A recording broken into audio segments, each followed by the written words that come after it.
Good evening, as they say in Aston Villa, apparently sometimes, I don't know. It is the American Scouser TV EPL Panel show, the finest soccer minds in the land, and me. As usual, every Tuesday to talk about all things Premier League. We're joined by Glenn and JW tonight. Mr. J, on no shade to torment you tonight. But it's probably just as well because we don't have much to talk about in the Premier League wise because it's International Football Week, whatever the hell that is. You two guys are probably happy. Your lads trashed Serbia 5-0. We lost to Albania, so I don't have much to be shouting about. Except what's his face? Evan Ferguson is looking like a player week by week. You know, I'm hoping for good things for him. But how are we, gentlemen? Good. Yeah, happy. All right. I didn't see any of the games. I caught the Ireland-Hungary game on the weekend, which was a good one for us. With the 2-2 draw. But tell me just quickly, how did England go? Who scored the goals? What was because Tuchel was getting some stuff, criticism during the week after the weekend. But you know that's just England media for you, really, isn't it? One thing we tend to always play Andorra. Yes, you do. It's kind of, you know, that's the hot ball out of the bag of balls there. Oh, it's Andorra. Let's take that one out. But Serbia is no great. They're not no great shakes. They are great shakes. They're no slouches. And it was an away game, wasn't it, as well for England? Yeah, not bad. I only got the highlights. I mean, goals all round. Kane and Madueke on the score sheet, and a few defenders, and Rashford super sub coming on late on with the penalty. I think there's a lot of noise in the English media about Tuchel. I think we've won all 5 games he's been in charge of, and we've barely conceded a goal. So probably need to pipe down a little bit. Yeah, I mean, it is very English media-y, and when you're doing the qualification rounds, it's not good enough, and then when you go to the World Cup, we're winning the lot, and then we'll wait till it doesn't happen, and then we'll slaughter the manager again. But good stuff from England. You want. I know from my point of view as an Ireland fan, obviously, I want the best manager for Ireland that can. I want a Thomas Frank for Ireland. I don't care where they come from. Our greatest manager, obviously, was an Englishman. Way back in the 80s and the 90s. But for England, with that whole statistic of like an English manager not having won the league since, I think, was it George Graham was the last one? Would have been. No, he's Scottish. What are we talking about even? That's not even right. Joe Fagan, maybe. I don't know. But you want if you're an English fan, if you're the English national team supporter, you kind of want to win, really, don't you? I mean, the whole we invented the game, so we have to show the world to play it. That's been gone since the 80s, really. Tuchel looks like he's a typical German. It's not always going to be pretty, but you're probably going to win. It's the one manager that we've had plenty of chances, right? We keep getting there. I think as long as we get there, and I think sooner or later we got to knock one in, and you trust a German to get it done rather than Englishman. Yeah, seriously, it'd be just the irony of ironies if England win a second World Cup courtesy of a German coach. But let's have a look at what we are going to talk about tonight. The big news today, Nuno out yesterday, but Big Ange Postecoglou back in the Premier League for Nottingham Forest. We'll have a discussion about that. Good to see Big Ange back in the league, but it doesn't bode well for old Nuno that he keeps falling out with his chairman. City and the Chargers apparently had some good news today of something else that wasn't going to stick to them today. So we'll have a little bit of a discussion about that. We'll look at the games coming up towards the weekend, and we'll especially the Man City Man United game, the Manchester Derby, in light of both the City charges and also the fact that Nuno is now available. And Ruben Amorim had better be looking over his shoulder a little bit. And then we'll see our Tonali picks for this week. But let's look at the first topic. Gentlemen, was it a shock to you that Nuno was fired? I know we talked about the breakdown with the relationship with the chairman, but the noises coming from the club was that it was all smoothed over the summer. Maybe the transfer window wasn't exactly what Nuno wanted, and he said a few things, or maybe the chairman said a few things. He's famous for it. But what is your take on this particular topic, Glenn? Yeah, as soon as Nuno spoke out publicly, it was about 2 weeks ago, maybe. I've kind of lost track of the timeline, Macca. But as soon as there was that very open, disparaging remark towards ownership, towards transfer dealings, as soon as he said that, I felt the writing was on the wall, because the owner is just somebody who doesn't really stand for criticism, is clearly highly egotistical, very narcissistic. And he's just not somebody you can cross as the employee. That's the kind of energy he gives, isn't it, really? He's extremely hands-on in a way you wouldn't really want if you're the manager. That probably irritated Nuno, right? We had that whole Pitchgate last season, which was highly embarrassing for the club, right? Involving the injury to one of their players, right? Who should have been taken off and wasn't. And they were down to 10, I think. And then he storms onto the field after the game, finger waving, shouting all this stuff, despite, I think, Forest, not doing too badly. But I think the writing really was on the wall the second the feud became like really openly public, and that Nuno was saying things to the press about off the field transactions and leadership, and him saying the relationship wasn't as good, right? I think he publicly said that the relationship had gotten frosty. Like, there are kind of owners and kind of figures in life who will brush that aside and look at results and look at the squad and look at everything Nuno's given. And there are people like the owner who are going to take comments like that to heart. And for me, it was just a question of waiting how long until he was fired then. Obviously, they haven't helped them set. He hasn't helped himself. Not that this should matter at all, but they haven't had a good start to the season. Very well. I mean, that's not necessarily true. I mean, they played us off the park first game of the season, but after that, it's all gone. It's all gone a little bit wrong. That West Ham result was obviously the shock of the game week last week, and the fact it ended up being such an emphatic defeat when he was already walking on thin ice. Yeah, that really was unfortunate. I'm curious if Forest had beaten West Ham 3 or 4-0. And maybe snuck a win at Palace. I'm curious if they had 9 points or 7 points on the board, whether this still would have happened. And this is the thing, it's not about the points, right? They're mid-table, they've won one, drawn one, lost one. It's really poor. This isn't a footballing decision. This is a personal vendetta decision. And that just shows that a club isn't really run in a democratic, sustainable, intelligent way. It's a football club run by egos, and unfortunately, if you're going to clash with somebody like that, as Nuno did, you're going to risk putting your head above the parapet, and he did that. So I'm actually not surprised. I am maybe surprised about the appointment, which we can obviously get onto. It was so sudden that this was probably premeditated. And you get the sense that, again, as soon as Nuno spoke out, he was like, okay, you're going to be gone. I'm just going to find a replacement who I want. But it is quite funny, and we'll get onto this, but we've had a whole summer transfer window. You're going into Europe. You're trying to build on this success. Nuno's team, despite falling away, overachieved incredibly last season. Again, the 90 minutes they played against us, first game of the season, was exceptional. That was as one-sided a Premier League game as I've seen, possibly in our time in the Prem. However, true. Yeah, exactly. This is it. As he says that once he had made that decision, then he kind of put himself in a vulnerable position. But my point was, just before moving over to Jamie, is that the squad that Ange has to use his tactics is dramatically different from the squad, from the tactics that Nuno would use for the same players. I think it's going to look like a really, really, really silly decision. And it's a real shame, because the Nuno project, even if it was imperfect, even if they fell away, even if he didn't he didn't see eye to eye with the owner, the highs they had last season were exceptional. The 90 minutes against us were exceptional. That was this season.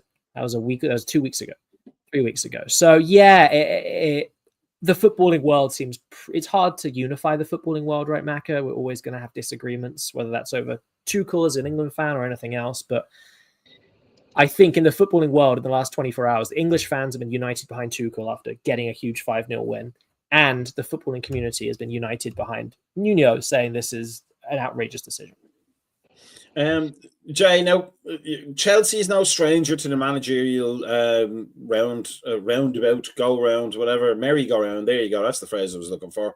But certainly under Abramovich, when a manager was fired and replaced, it was usually because they had dropped the standard that was expected at Chelsea. It was very rarely, maybe with the exception of Mourinho in his first period last season. Results maybe weren't as good as they were, but he also was a bit spiky in press interviews when he doesn't get his way. But generally, it was almost always a footballing decision. Avram Grant takes over. He doesn't quite work out. He's a nearly man.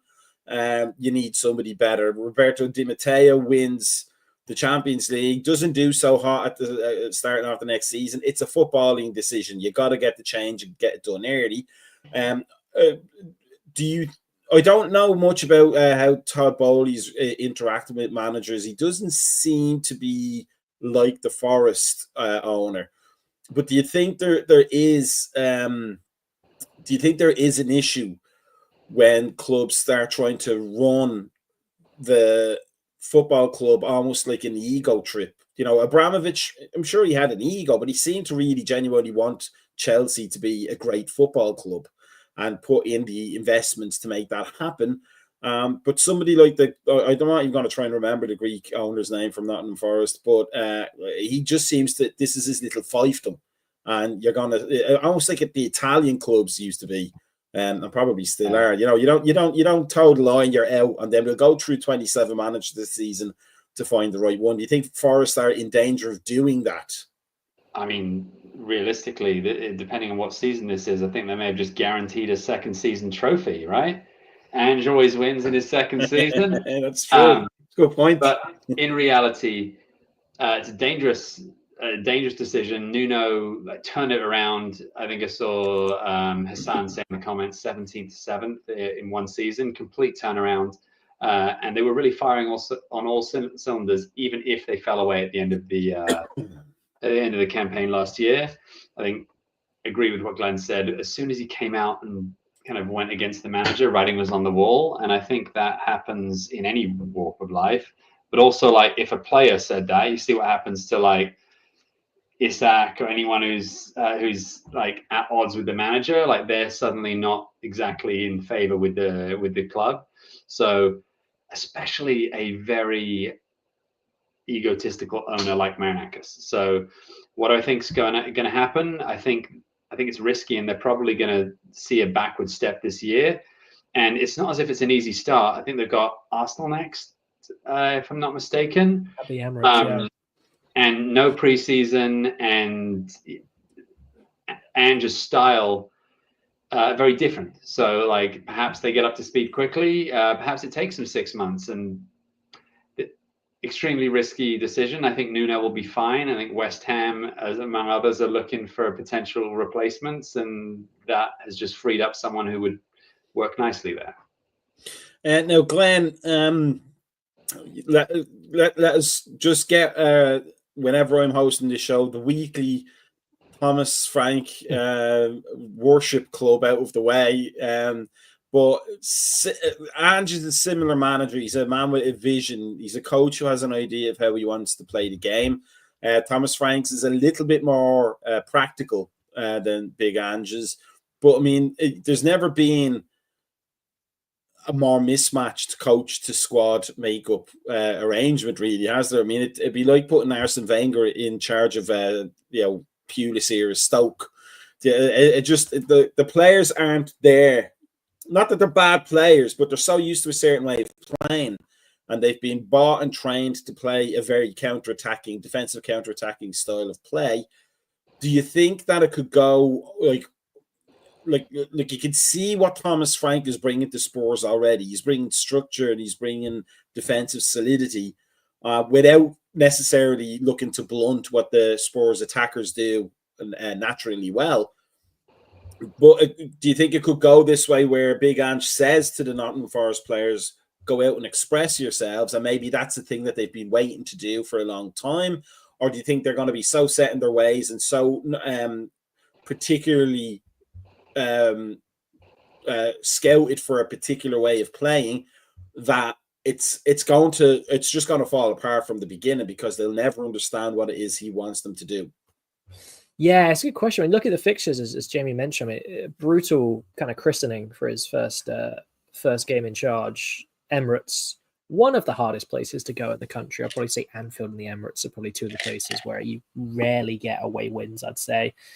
Then you have an EFL Cup game. Then you have two decent fixtures in the league. You've got Burnley away, Sunderland at home. Good on paper. But the problem is, in between them, you kick off the Europa League, as has been mentioned in the chat, with Real Betis away. That's a tricky fixture. And then you jump right back into the Europa League after Sunderland. And then you have Newcastle away, Chelsea at home. So really, it is a relentless start. And I just don't see any way in which Ange can implement any sort of consistent philosophy in this time crunch period. Those games I talked about, they're just going to mid-October. Right? That is just game. As soon as the international break's wrapped up, 2 games a week, bang, hit the ground running. And we know that Ange's style creates issues with fatigue and injuries, right? Impact injuries, all sorts of injuries. We know that. And as you said, Macca, it's just such a mismatch in terms of a squad. Sure, they can express themselves and they can be coached to play a different way. This is a dynamic, intelligent squad. I bet Ange is delighted that Morgan Gibbs-White didn't go to Spurs. I bet he is delighted right now, because he's going to be absolutely pivotal to whatever the new manager does. But yeah, I mean, for my thought today, combining the England and the Forest news, was have a moment's thought for Milenkovic, the Forest centre-back and captain. In the last 24 hours, essentially, his manager, who I imagine he got on very well with, being the club captain, has been fired. He's got a random new manager in whose style of football is really hard on centre-backs. He lost 5-0 today, and he got sent off. So he's probably had a pretty tortured 24 hours in the kind of football sphere. Like, everything's fallen apart for him, right? But I don't know. I mean, they have spent some money. It just feels like an appointment that has all the signs that it could implode very quickly. The problem with Ange coming into this role is not that I dislike his philosophy, which I do like. Objectively, I like it. It's not that I disregard his coaching credentials or the fact he is a quality coach. He is. It's just the fact he is so dogmatic. And yes, his Spurs legacy is a trophy, which is sensational. But obviously he was still fired for a reason, which is they finished 17th. And if you just look at those league results over the season, they were exceptionally poor, right? If you look at his results over a year and a half, they were exceptionally poor. And there's only so many excuses you can hear as a fan when you don't see your manager making any changes to adapt to injuries. Sure, you can cry about injuries all season like Brentford have done, but Thomas Frank, Macca, to your point, he would switch stuff up. We'd go 5 at the back. We'd try 4-4-2. We would always adapt depending on what players were available. Whereas Ange, you got the feeling he has a system, much like Amorim, and you're seeing the real limitations of this at Man United, at least last season. We shall see this season.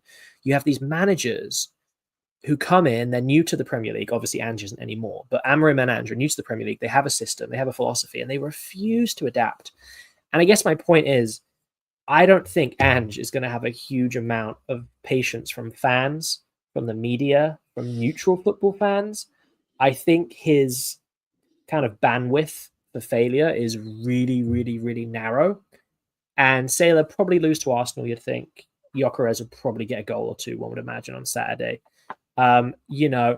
Yes, he's got some decent league games, but honestly, Burnley away, that's not easy. Sunderland at home, you've got to win that. If you get a draw at Burnley, you lose against Sunderland, maybe. You lose against Betis. I mean, suddenly you've been thrown into this cauldron and you're on the back foot. I guess that's my point. I think Ange will be on the back foot. It's going to be so interesting, Mac. If he is on the back foot early doors, is he going to do what he couldn't physically bring himself to do at Spurs, which is adapt, do something different, appreciate that this is not his squad, this is not his system. I'm really excited, genuinely, from like a anthropological perspective of this, like, maybe you're seeing it when you're watching an accident happen in real life and you just don't know, you just can't look away. I'm really, really curious to see how Ange approaches this role, because he doesn't have much room to maneuver here. Looking at their fixture schedule, looking at the animosity towards the firing of Nuno, looking at his own record in the Premier League, which is sorry. It's a sorry record with the quality Spurs have. It's not good enough. And I don't know if he was right to be fired or not, but it's a bit silly when your job comes down to 90 minutes in a cup, because Man United did this with Ten Hag. They kept him for the FA Cup, and that was a disaster. So, it's tricky, but yeah, it just feels like it has all the pieces of a colossal disaster. That's the sense you get. It has colossal disaster written all over it. I hope it's not. I like Ange. I like a strong personality in the Premier League. I like attacking football. I like what he stands for. I just don't think he delivered on it, and I don't think he was flexible enough to admit he was wrong. Or not even admit he was wrong, to admit that the pieces had changed and he had to do it. He had to use a different plan. I just didn't like how he dug his heels in. Same with Amorim. You don't help yourself in the Premier League. The Premier League's too competitive to be dogmatic. Well, as Andy say, it is what it is, mate. It is what it is. Now, Jay, here's the thing. I only know this from obviously trial and Celtic forums and stuff. Being a tiny bit partial as an Irishman at the Celtic Football Club, but apparently, Big Ange is a friend of the owner of Nottingham Forest. Like, they personally know each other. Do you think that will give him some leeway on the ownership perspective? Because he seems like a volatile character. He seems like somebody who, he maybe even fire him after the Burnley game, and then we're looking at another Nottingham Forest manager in like 3 weeks or something like that. But do you think that'll help him a little bit? That the fact that they know each other already, so there isn't a kind of scoping each other out period. They know each other's personalities, and you'd have to kind of assume they will accept some of the foibles of each other, and that might actually be the one thing that works in his favor for at least the first 10 games, let's say. You'd have to think if they know each other, then Ange Postecoglou is going in there with eyes wide open. So what it would take to get him on board, and he knows his exit and what's required of him. Marinakis is quite volatile, so that target could move. We've talked about some of the negatives, right? Like what's likely going to happen. But it would be interesting if they took points, maybe even 3 off Arsenal. Like, definitely. What if, like, new manager bounce, bam, Ange gets 3 points off Arsenal, Spurs fans continue to love him, and suddenly the pressure's back on Arteta, because that would put Arsenal quite far behind the 8 ball where Liverpool are. Do I think that'll happen? No, but wouldn't it be great? I mean, that's what football's all about, right? I mean, is that an objective soccer opinion from, as I say every week, this EPL panel show is some of the finest soccer minds, or is it just because it's Arsenal you want to see them lose? A bit of both. Honestly, it's very, very interesting. I wasn't aware of the personal relationship between the two, and I do think that potentially removes some of the volatility and maybe allows Ange's results to speak for themselves. But I also imagine the results would have been very, very clear between two quote unquote friends. And I mean, Glenn spoke very eloquently about the challenges that he faces in European season, no transfer window, your squad is what you've got. And we've seen some of the comments, does he make it till January? We'll see. But I think, and just like the Spurs were hampered by injuries. Some of that could have been his style. Could have just been Spurs having a really bad medical staff or bad luck, kind of combination of the three. If they were to go on a run, it would be very interesting. I think he's a character, and I love having characters in the Premier League. So welcome back, and I'm sure Nuno will find employment elsewhere. Now, this question is for both of you. We'll go with Jay first and then Glenn. And it is back to the style question. Now, when Roman Abramovich was hiring managers and firing managers, they all generally tended to be, with the exception of Phil Scolari, I think, they all tended to be very, not defense-minded, but certainly defense-first managers, starting with, even start with Ranieri, because Ranieri is quite a defense-first manager. He tries to change it, or at least then when he was the Tinker Man, change his formation to match the opposition, so he could nullify their strengths. Generally, Abramovich there was a thought process, there was a thread throughout what he was looking for each time. And then from the point of view of Glenn, when we get to you, is, you know, you're actually seeing in real time a club's built on the success of a particular system now under a new coach who wants to maybe refine it or change things or tweak it. So, Jay, do you think there is a way that Ange can meld his free-flowing, all-out pressure style to what Forest are built for? Or is this growing up moment, the way like Brendan Rodgers had a growing up moment when he went back to Leicester and he realized he couldn't play all of that possession all the time, you know, and he did a few different things and got them to fifth twice in an FA Cup win because he'd been battered and bruised a bit at Liverpool, saw his ideas work at Celtic, but also got battered twice over in the Champions League. You know, so there's hope. You hope for coaches that they always have learning curves. Not all of them do, Big Sam, but you hope they have some sort of learning curves. But do you think there's a happy medium that Ange can find where he takes the strengths of the Forest players as they are now and melds them to what he wants to bring to the game? I think it's going to have to be, especially with the transfer window closed. New managers can often bring in new, fresh ideas that energize a team. That said, if you try and move too fast, you're trying to implement a style that this team just cannot play. And you've seen that with Manchester United, even with a few windows bringing in players, are still struggling. So I think Ange will be well aware of the fact that he needs to potentially move slowly. And if the results don't work out, we'll never get the time that he needs to implement the style he wants because he'll get the boot before he gets the opportunity to build the team. So I think there has to be a happy medium.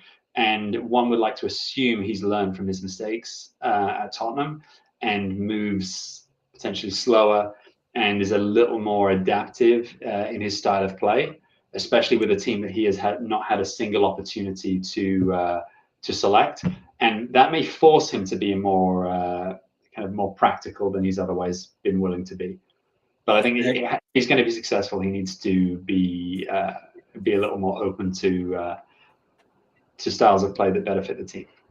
Glenn, do you think let's say from the point of view of Brentford, do you see Keith Andrews going completely away from Thomas Frank, or do you think he's tweaking things to get it towards what he wants? And if so, do you think that's a model that Ange can follow, that he's following a manager with great, much like Slot did with Liverpool? He didn't change anything overwhelmingly for Liverpool, except make the defense a little bit less full out press and a little bit more reserved, and obviously went on to win the league. But it was a slow progress. Do you think, from your own perspective as a Brentford fan, seeing what Keith Andrews is doing, do you think that there's a model there for Ange to look and go, well, I don't have to sacrifice my principles altogether, but I can work with the base that I already have? Yeah, I mean, with the kind of Keith Andrews, Thomas Frank example, like, yeah, it looks like he is tweaking stuff. If it's not broken, there's no need to fix it. We're playing players in pretty similar positions, right? Kevin Schade on the left, Thiago through the middle, and Dango Atara on the right. And that's basically Thiago coming in for Vissa and Atara coming in for Mbumo. Damsgaard tucked in behind. And then, yeah, you got two holding midfielders, right? Yarmouk and Henderson, captaining England today, which I never thought I'd say as a Brentford fan. England captain as a Brentford player. It's very exciting. Henderson holding midfield instead of Norgard with a back four with two very attacking fullbacks. Basically the same system, right, Maka? I think Andrews was brought in to have this particular tweaking kind of philosophy. That's probably one of the reasons he got the job, was not to say, hey, we want a Thomas Frank clone, because you can't copy a manager who's done it as good as it can be done and has moved on. But just to say, hey, continuity is healthy. And I think the signings we made, Maka, okay, we're replacing as best we can. We are bringing in different players to play Mbumo's particular position, to play Norgard's particular position, right? Spent big money on Dango. Henderson was a bit of a coup. It's a big signing for us, regardless of his age. So, yes, Brentford, I think it's very much sticking with the philosophy. Let's see how it works. Let's see how the new players step up to the role, right? And I think it was interesting that Keane Lewis-Potter came back to left back against Sunderland. He looked much better there. He'd moved back out to the wing, and that hadn't worked. He had been left back under Frank for various reasons, and he went back there. We looked a bit more harmonious. Now, the problem is comparing that with Ange is, I think from a fan's perspective, what is both exciting and pretty scary about Keith Andrews is it's a blank slate. We don't know his footballing philosophy. We don't know his styles. He's never managed a first team before. So it's just like, it's a blank slate. Let's see what he does. The problem you have with Ange is it's the complete opposite, where there is a man with a very particular, very well developed and very successful philosophy, which he will die on a hill for every single game of the season. And that philosophy, right, Macca, is almost diametrically opposed to Nuno's philosophy. They play totally different football. So it's really, really challenging for someone like Ange to come into a system, as we've discussed, which is built around a counter-attacking defensive philosophy. Very, very different to what Ange is going to want to do.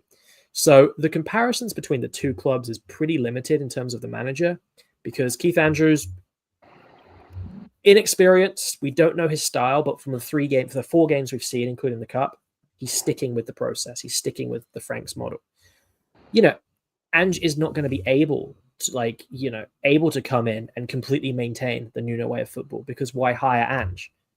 However, he also would be absolutely silly, and he may well still do this, and we will probably be talking about Nottingham Forest every single week till Christmas, if he remains there until then, because he is going to try and play his way, as we've talked about. Jamie's mentioned it really well as well. And those two things, like the Nuno system and the Ange system, do not work together. They completely clash. And you have the players, you have the squad, who are going to be in the middle of this basically war of philosophies, this residual philosophy from Nuno and this kind of emergent new philosophy from Ange. And I think the answer is going to come down to, Macca, can Ange get the players on board? The fans, they're probably not going to be very excited. The media, they're going to be out to get him. We know this. We know all of this. But can the players buy in to doing things totally different? And if so, is it going to work out? But if he can't get the dressing room on board, it's going to be a very, very short-term project, I think. It's going to be exciting one way or the other, either on the pitch or off the pitch. I think that's the only thing we can be guaranteed about this whole thing. He'll either get it right and he'll bring great football, or he'll fail spectacularly, in which case it'll still be funny. Or they'll have weekly soap opera style rows in the press and on the pitch, probably in the middle of the game, in fact, which will also be entertaining for us.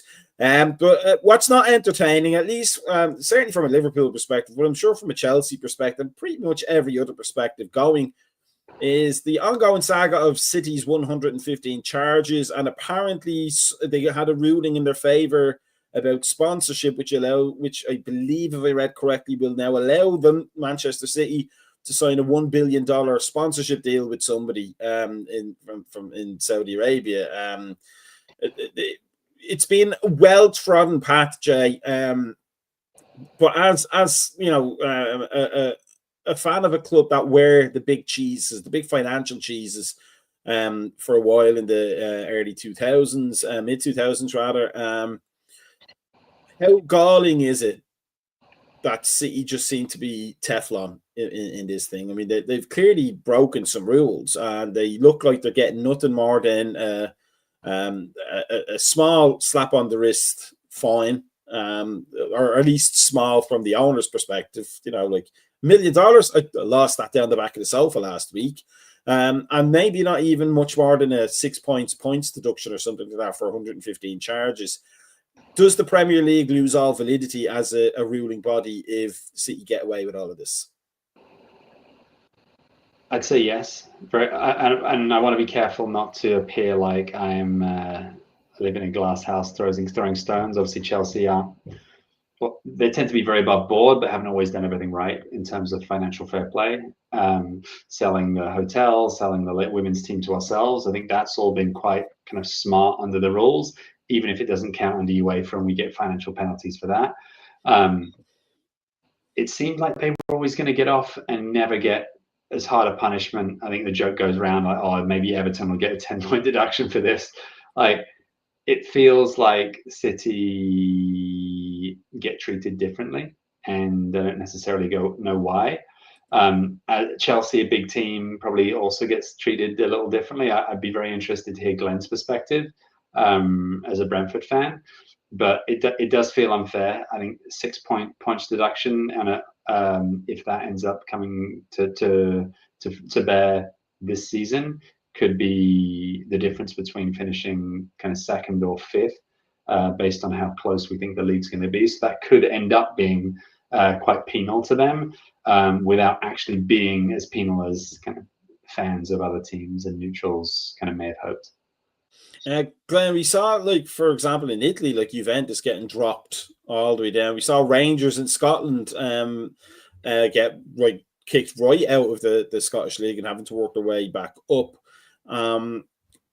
But if we're going to, and you know, it's fun to talk about conspiracy theories as a Liverpool fan and all that, and how many extra titles Jurgen Klopp would have had, having finished with like 97 points like twice or something like that, if I remember correctly, and lost out by a point each time to a City team or City club rather that seemed to be financially doping the entire system. But there's a part of me, even as a Liverpool fan, that would almost, if this comes to fruition, want a Super League to happen. Kind of hope Liverpool doesn't join it and then get back to the real football. You know, because it's obviously Championship football is like the real deal. That's still the butcher baker, candlestick maker type of club. It's not, but it feels that way, where there's a sporting honesty about it. The more money comes into the Premier League and the more television becomes a factor and the more they keep trying to sell the game over here to America, as we can see with Infantino and all his nonsense, the further away it gets from us fans. And if City do get away with everything here, you know, for all intents and purposes, the game's kind of dead, really, as a fan sport. It's a money sport at that point, isn't it? Yeah, I mean, obviously, in many ways, it's already a money sport. I'm just going to say, if that happens, I'm a Brentford fan, just so you know. If it all goes to pot, I'm going to become a Brentford fan. We'll gratefully welcome you.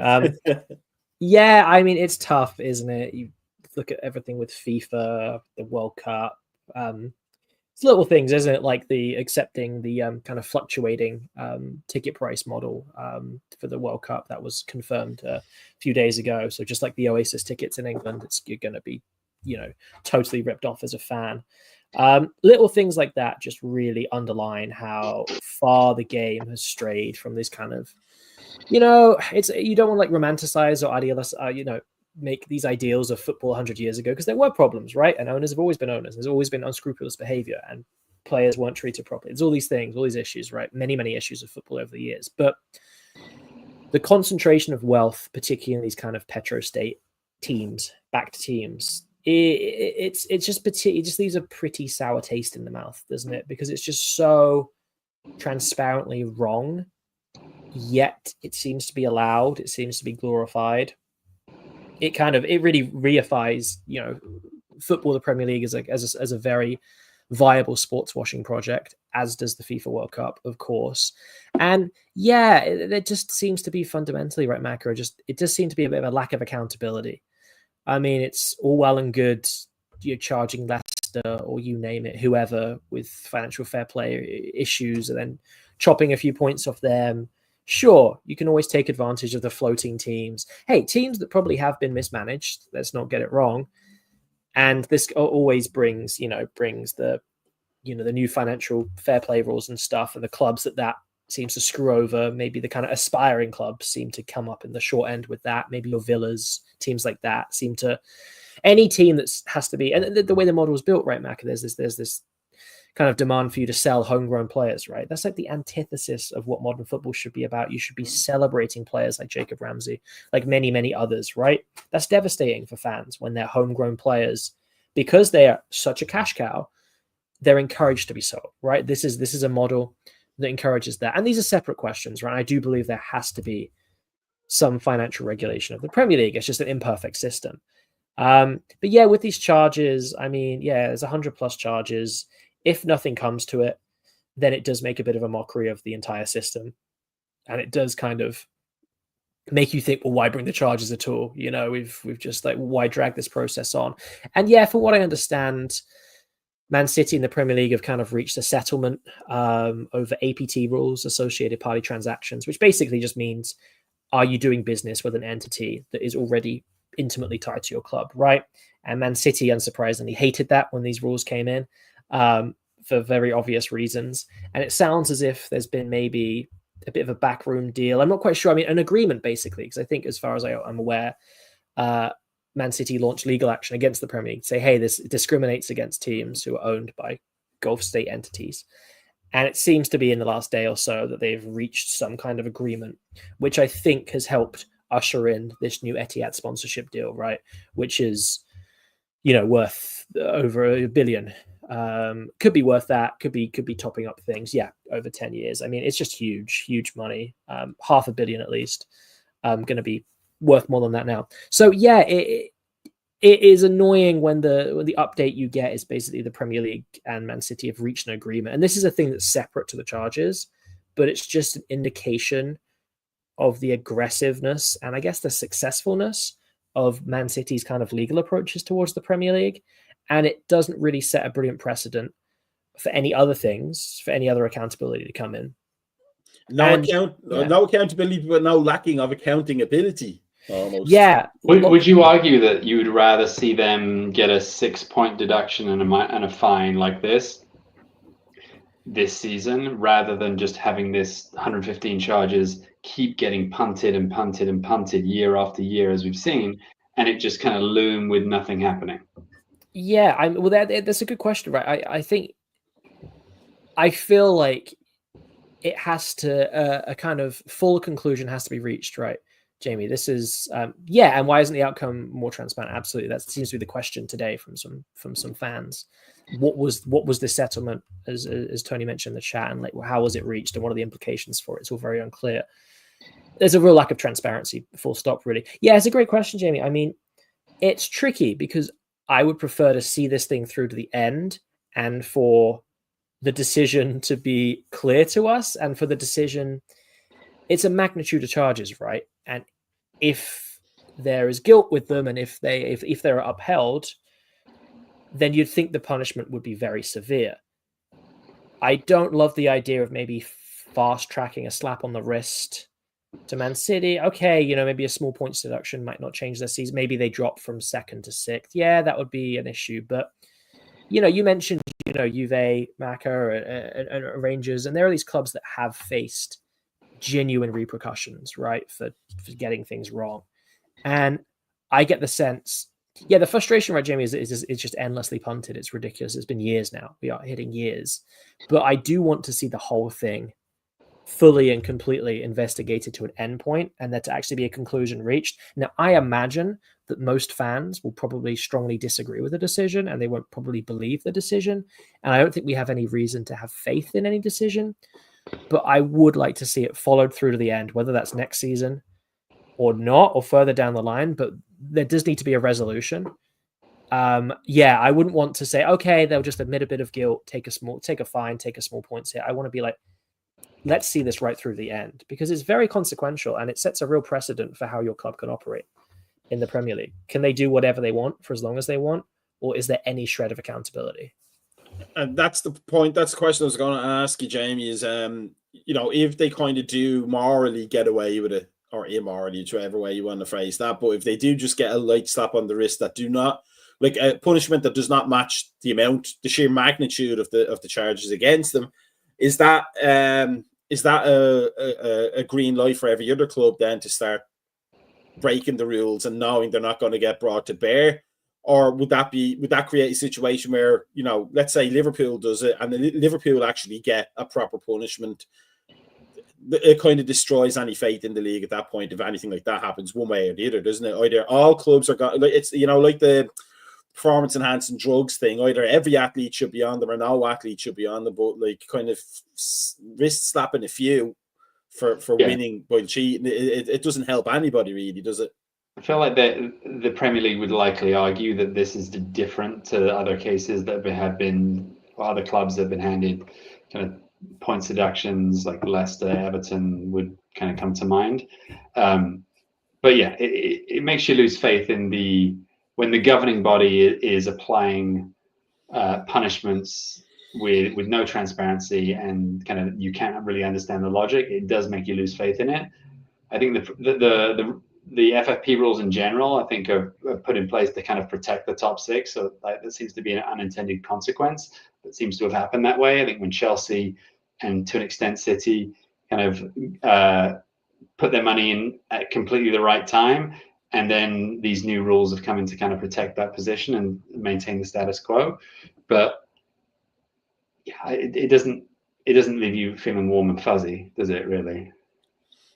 Well, I feel warm and fuzzy anyway because I'm fat, so it works out right away for me. But yeah, correct. It does kind of leave you with a lot of question marks about the integrity of professional football.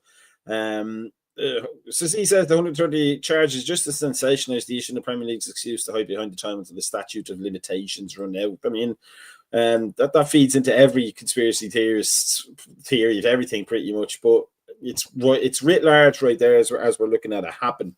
What is also writ large, nice segue, Maka, thank you, you're welcome. I don't know why I'm talking to myself, we're all going crazy here. The games this weekend, now we'll start with that one at the very bottom, Manchester City against Manchester United, because we've just spoken about City, we've spoken about how they are playing a different game financially to the rest of us, it seems. But we've also spoken about the availability of Nuno. Everybody's talking about Glasner possibly going to Man United out of Crystal Palace, but Nuno has to be a contender for that job as well if they want some sort of success, given what he did with Forest, as we mentioned earlier, from 17th to 7th. Gentlemen, this particular game, does it have any extra needle in it than it already usually has? Is Amorim under pressure now already? And if they do happen to get a win against City, does this put the pressure on Pep, having lost having lost the Spurs and lost more games already than he probably would have liked to at this point of the season, even though it's only 4 games in? What do we think, Glenn? Yeah, it's amazing how quickly narratives change, right? I mean, the fact United get I can't remember if it was a dodgy penalty or not. The fact they get a penalty, get the win against Burnley last game week out, that kind of masked the fact that they had 1 point from 2 and had lost to Grimsby Town, which was extremely funny. Fans might look at it and say, okay, well, actually, we were the better team on the day against Arsenal. So there was something to be said for that. Pre-season, not that it matters, but pre-season, United just looked their tour of America. We're an American, panel show, and United looked very good in that pre-season tour. It's tricky. It's just so many fine margins, right, Macca? The narrative changes so quickly. If Amorim nicks a win at City, suddenly he's won 2 on the bounce. They have momentum. They'll be top half of the table. They'll probably be up to 7th place or something then. It looks pretty good. You just say Grimsby was just a complete blip. It'll never happen again. Move on. If City were to go and win handsomely, say maybe 3-0, 4-1, if the scoreline starts getting a bit messy, say it's 5-1 to Man City, which I'd be very surprised about, but say it's a very heavy Man City win, suddenly the narrative completely changes and Amorim is totally out of his depth. He hasn't changed since last season. And, yes, the famous Grimsby FC, and things haven't changed, and maybe they've even regressed. I guess my point is, it's still so early in the season that every game feels like it carries extra weight, because the difference between United winning and losing at the Etihad could be the difference between Amorim having another between Amorim honestly having another 6 months or maybe 6 weeks. But I do feel like it's one of those games that just has a lot of pressure. And because, just like Ange at Spurs, because he, and now obviously going into Forest, because he had such a shocking season last time out, Amorim, and they didn't get any trophies. Didn't win the Europa League, of course. I don't think he has a huge amount of solid ground either. And Glasner's obviously being mentioned. Glasner's done a great job at Palace, and it sounds as if he essentially went on strike and said if Guéhi was sold, he would be out the door the next day. So very interesting dynamic there. Yeah, I mean, it honestly says, you know, in terms of Amorim being out by the next, you know, international break, it just depends on the results, right? Man City away, maybe you win that. Chelsea at home, imagine you win that. Brentford away, yeah, win or get a draw there. Suddenly things look really, really different. It's just we haven't had any proof really that Amorim's the kind of manager who can galvanize his team. We just don't know. Well trimmed though. What's that, Maka? His beard is well trimmed. It is. Yeah, it is. He's kept that sharp. But yeah, the Man City, yeah, we can't let Pep get away with it. You know, they've had a pretty shoddy start as well. I watched the Brighton game. They looked brilliant for the first 30 minutes. Haaland should have had a hat-trick, should have had 4 goals. And then the second half, I watched the entire game. And the second half, they just faded away. I just haven't seen like a top side like that just fade out of the game with all that money. They're awash in money and players. And it was like it was the end of the season and they've been fighting on 4 fronts for like 6 months. They just disappeared. And that Brighton team's good, but it's a team you should be beating if you've got a lead away from home with Man City's resources, you know. So, yeah, this is the kind of game that's really hard to predict. I wouldn't be surprised if there was any of the 3 results with this one. It's just a very volatile matchup. Jay, what's your take on this particular game? Is it the cauldron game of the weekend, or do you think it'll be as dull as dishwater? And you know, there's no way for both of them to lose, is there? I don't know if that's yet possible. It's being billed as the cauldron game. I don't necessarily think it will be. I mean, Man City technically are coming into this game on a run of 2 losses.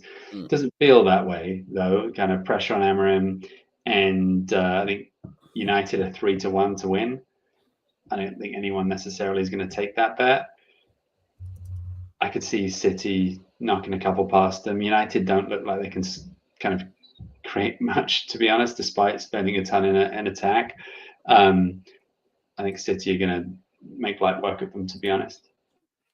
I mean, can City be that bad again? I mean, maybe they can. But, yeah, I think the days of Man United being above Man City, I think are going to be short-lived. Let's go look, Glenn. Brentford, you guys are playing Chelsea. This is probably the best. You know, given how many people we have for this panel show and how many people haven't responded this week to that, this is the perfect one. Brentford Chelsea, Glenn, what is your perspective on this? Is the Keith Andrews revolution going to continue? Is it going to stutter, or is it going to fall apart completely? And Keith Andrews will be showing up for the inexperienced. Probably should stay as an assistant coach guy that he probably really is when it comes down to it. Yeah, it's tricky, isn't it? Again, it's just we have such little data, right? Macca is we can only really make any of these assessments after 10 games. We started out awfully at Forest, then we won 2 on the bounce in really impressive fashion, beating Villa, beating Bournemouth away from home in the cup. Everything was rosy. We put in what should have been a really impressive away win at Sunderland. We had the game in our hands. We squandered it. The wrong person took the penalty. We lost our confidence. And again, that window, all these swings of momentum that we're talking about with Amorim, it's very similar with Andrews. It's just like, it's the highs are high, the lows are low. The Sunderland result was really poor. That was really disappointing. And that's not to be harsh on Sunderland. I mean, we both played poor football. It was a really shoddy game of football. It was horrible. But when you take a lead away from home, you at least want to come away with a point, right? Against a team that's just been promoted. So yeah, that was a letdown. Chelsea, I mean, it's tricky, isn't it? Because Chelsea have done a lot of things right so far this season, right? They blew West Ham away. João Pedro's hit the ground running off in the Club World Cup. There's a lot of exciting things going on with Chelsea. Obviously, brushed aside Fulham eventually after some controversy. Yeah, I don't know. This should be a good game. It should be a good watch. I'd like to put us down for an upset, but I do feel that the way Chelsea are playing so far, the way they've started, I do feel there's enough quality in the team, obviously, to beat. Again, it's a very hard game to predict. The fact is that Brentford raises the levels a little bit more, and hopefully we can really be galvanized. But yeah, we'll see. I think it's going to be a hard game. I wouldn't be surprised if Chelsea come away with a 2-0 win. But we have enough resources to get something out of the game. We've won this season. We've won twice this season. So it's not as if we're in like a terrible position. I just feel like it's a pretty fluid looking Chelsea side that seem pretty locked in so far this season. And it feels like they've bounced into the Premier League. We thought they might be fatigued after the Club World Cup, and there was all conversations about that. But I mean, Jamie will know, but I think you guys have looked pretty tight. And I mean, you demolished West Ham. That's about as one-sided a game as you can see in the Premier League after the opening goal. So, yeah, I don't know. I'm a little nervous. Chelsea at any point of any season is never a game you look forward to. We do have a good record against you guys in the Prem. That's probably a good thing. We've had some brilliant results home and away against you, particularly away. But I don't know. I think you've probably got enough to come away with 3 points. The only thing I'll say about Keith Andrews is he does have a perm, and no manager with a perm has ever been successful. Just starting all the way back to Graham Souness. Now, Jay, Mr. Battered Red or Battered, I think it's Battered. It better be Battered. If it's not, my friend, you got to change your name. How long is Palmer out for? Now, first of all, if you could answer that question for the people that are following along in the chat, but also the question I would add to that is Cole Palmer that important to Chelsea, especially in this game against Brentford, or has João Pedro, has he, as Grant says, hit the ground running? Has he kind of taken over that mantle this season? I think to answer the first question, when's Palmer back? Reportedly after the international break, so I think that's very vague. There was a rash of injuries across the league the week before international break started. He posted on his Instagram that he's back soon. Whether that means for this week or next, I don't know. We likely are not going to rush him back, so I doubt he'll start. He may feature, but we're undoubtedly a better team when Palmer plays. Even in his kind of bad spell towards the end of last season, when he turned it on in the Club World Championship, we needed that, and that's really what brought us to kind of some people might say it's not a real trophy, but a trophy indeed. And he's like on form, he's one of the best players in the world.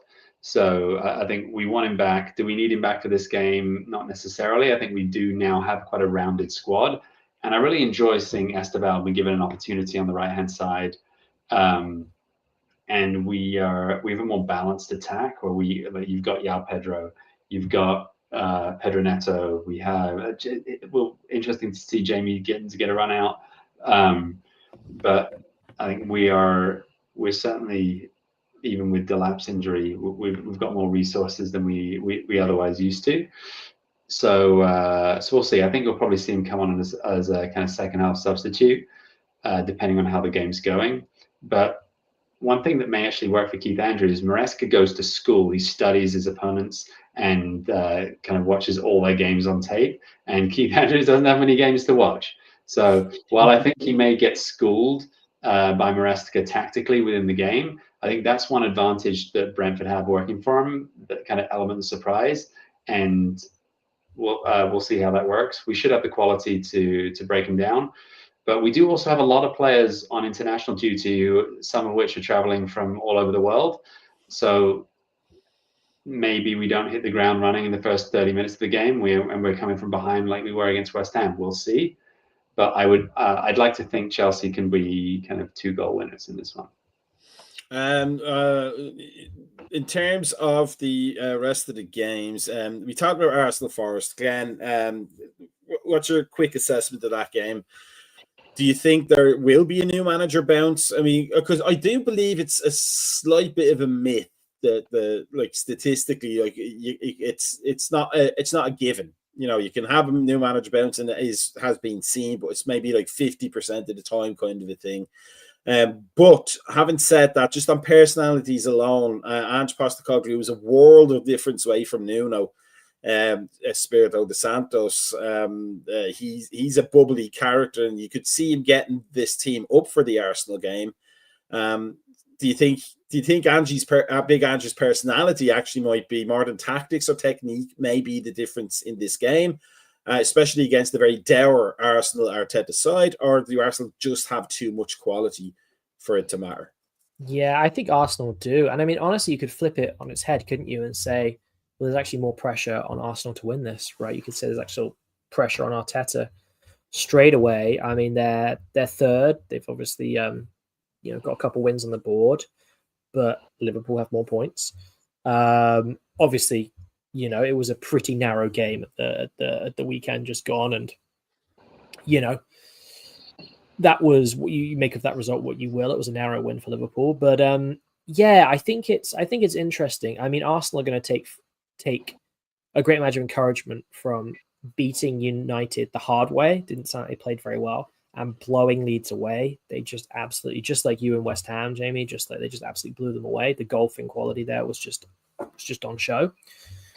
It's tricky. I do think Arsenal will have enough on the day to win. I think they should do. And I really do think this puts the pressure right on Arteta. And it's like, okay, I don't think this is a situation where necessarily the new manager bounce really is a huge factor, Maka, because it's a personality firing.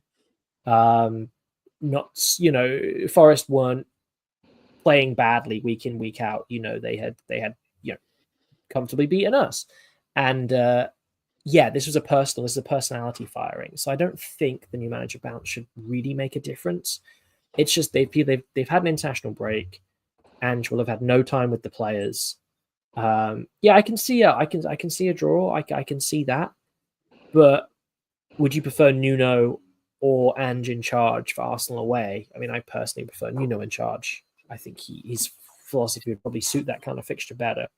Nuno in charge than Ange on 0 training sessions. Yeah, it doesn't strike me as a particularly helpful way to start his career there, but he is a man of surprises, right? There's a lot of surprising results. Think about Man City, think about the final, think about all these results he did make. It wouldn't be shocking if Forest got something from the game. But pressure's on Arteta. Arteta will be expected to get 3 points and try and catch up with you guys, Maka. This is a game they have to win. Let's look at the rest of the game. Not the rest of the games, but West Ham, Tottenham, all London derby there. Jamie, do you think? I'd obviously love to give this question to Glenn, but I want to get a different non-Thomas Frank perspective, because that's a game of 2 ex-managers there for both of our guests tonight, with both of you lads. Do you think West Ham have to win this game for Potter, or is a loss here, especially to a club with a new manager, is a loss here the beginning of the end? Because you've seen Potter up close, you know what the pattern is for him when it starts to fall apart, and it seems to be not even hitting the ground running for Potter at West Ham so far. He seems like he's on borrowed time already, which is a shame for him because he seems like a nice guy, but maybe not cut out for being like a messianic kind of club leader. What's your opinion on it? I thought that until last week, but they did beat Forest 3-0, right? So I think aside from that kind of blip of positivity, it's looked dour for Graham Potter, and I think it also changes things now that Nuno is available. There is potentially someone lurking in the corner that the West Ham hierarchy could absolutely bring in and would potentially improve things. It's an interesting one. I think Tottenham weren't great last weekend either, and I think you're going to have teething problems with a new squad, new team. I think Thomas Frank is going to right the ship, and Tottenham should have enough to overcome West Ham. And I can imagine some West Ham fans actually wanting the team to lose so that they could facilitate the Nuno transition. Kind of just, it's not happened yet, obviously, but there's also rumors of Brendan Rodgers ditching Celtic after their transfer window disaster. So there's a lot of managers that are going to come online soon that Graham Potter will be looking over his shoulder at. So you would think that, I don't think he handled the pressure well at Chelsea. Would I be right in saying, he didn't seem like he was comfortable there? And if he's already from the frying pan into the fire here, this could be the end of Graham Potter being the next bright young coaching thing for the top jobs, really, if it doesn't work out here from at West Ham. What do you think? Yeah, different type of pressure at West Ham, but still pressure. Like a very demanding fan base that want to see the right football from their team. They want results and the right football, which isn't always the way it works, and that's why they overlook Moyes, really. But yeah, I think he's not long for this job, and probably will have to take a job somewhere in another country to try and rebuild that reputation like he did originally. Let's get those bets on, people. Get those bets on. Jay has spoken. He's the next one out. Now let's Glenn and Jay. Let's look at we're not going to go through all of the fixtures. So what we will do is to get us all off the Betty boys early. From the games we've spoken about, Glenn, what would your two Tonali picks be out of that list? Yeah, it's tricky, isn't it? There's not many that scream good Tonali picks. You're not doing a trifecta this week in the bookies with these fixtures, really, are you?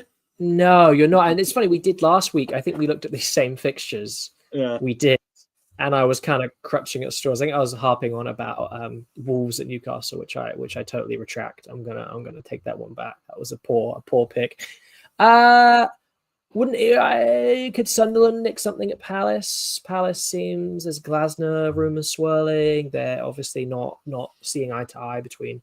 Well, maybe they are seeing eye to eye because Glasner was like, "Don't sell him," and Paris was like, "Okay." But there's been a little bit of stuff. No Eze, issues with the manager.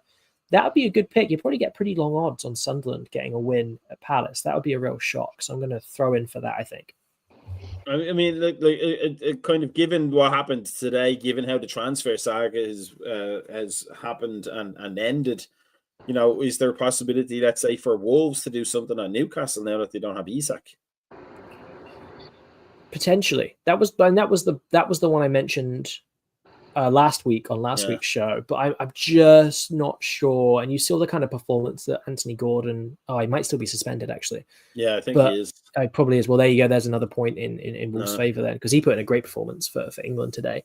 Yeah, I don't know. I just feel like I said that, but I truly believe that I mentioned two other places earlier, Anfield and the Etihad and the Emirates, but I think Newcastle is one of the hardest places to go in English football. It's a tall ask, isn't it, for Wolves? It is. I mean, it's all the way up the northwest and it's freezing cold. It's always hard to get to. Jay, do you have two different Tonali picks? What was my two doing Tonali picks 2 weeks in advance? You're going to get slaps, that boy. Jay, what do you think? If you are limiting me to new Tonali picks, I don't know. It becomes more challenging. I think. What about the low-lying Villa getting something against high-flying Everton? I mean, that would be the kind of game that Emery would need, really, wouldn't it? That'd be the kind of result he needs right now. Because Everton, I like Moyes as the manager, even if he is managing Everton and did manage Manchester United, and he was a figure of fun there. But he does a bloody good job with the resources he has, and he seems to have made some good, astute transfer picks. So, I mean, they should be looking for 3 points here, shouldn't they? They look quite exciting, Everton. Yeah, and that's a weird thing for a David Moyes team to be. Yeah, I'm going to go with the other one, which is a stupid comment, but Forest getting a draw at Arsenal. No, I like that. Yeah, it's possible. It's possible. I just have a lot of time for Big Andrew's personality. I think he's a fantastic guy to have around. Well, I could just see him doing a brilliant speech, and then they pull something out of the bag, and then lose 14 on the trot after that against Arsenal. I mean, hitting back to Mr. Battard's comment about Mourinho to West Ham.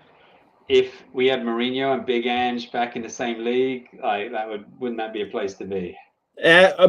Big Ange, Mourinho, and then England's brave Scotty Parker gets fired from Burnley and Big Sam takes over Burnley. Then we're laughing. We are laughing for the entertainment, lads. We're laughing for it.